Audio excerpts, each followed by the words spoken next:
আছো?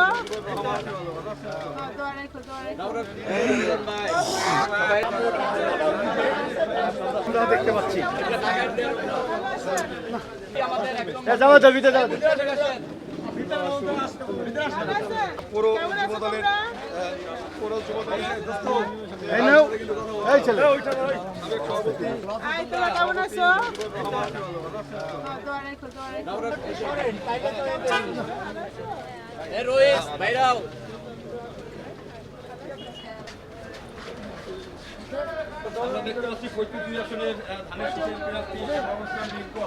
বাংলাদেশ জাতীয়তাবাদী দল তো 17 বছর ধরে মাঠে আছে, জনগণের পাশে আছে।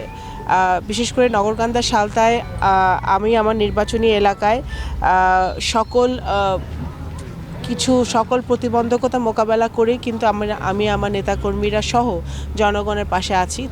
তো সুতরাং আমার বাবার অবর্তমানে ওনার কাজগুলো করা, ওনার আদর্শ নিয়ে এগিয়ে চলা, আমাদের শহীদ জিয়া জনাব তারেক রহমান এবং দেশনেত্রী বেগম খালেদা জিয়ার যে আদর্শ ওনারা রেখে গেছেন, সেই আদর্শটা এখনও প্রতিটি জনগণের মাঝে এখনও বিরাজমান।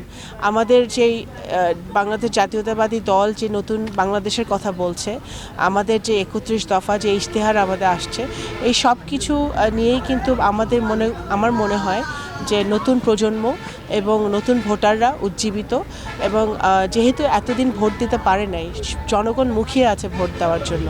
সুতরাং আমি অত্যন্ত আশাবাদী যে আমরা বাংলাদেশ জাতীয়তাবাদী দল এই নগরকান্দা সালতায় জয়লাভ করবে। আজকে তো প্রথম দিন ক্যাম্পেইনের, লেভেল প্লেইং ফিল্ড আছে, কিন্তু আমি প্রার্থী হিসেবে এবং ভোটার হিসেবে আমি নির্বাচন কমিশনকে এবং সরকারকে আহ্বান জানাবো যে তারা যেন লেভেল প্লেইং ফিল্ড যেন বজায় থাকে, সেইটার দিকে আরও বেশি দৃষ্টি দেয়। আইন শৃঙ্খলার পরিস্থিতি যাতে ঠিক থাকে, যাতে স্টেবল থাকে, সেটার দিকে দৃষ্টি দিতে হবে। কারণ অনেক জায়গায় আমরা দেখছি যে অবৈধ অস্ত্র পাওয়া যাচ্ছে, অনেকে আহত হচ্ছে, অনেক জায়গায় বিচ্ছিন্ন কিছু ঘটনা ঘটছে। সেই সকল ঘটনা আমাদের এলাকায় ঘটুক, সেটা আমি চাই না।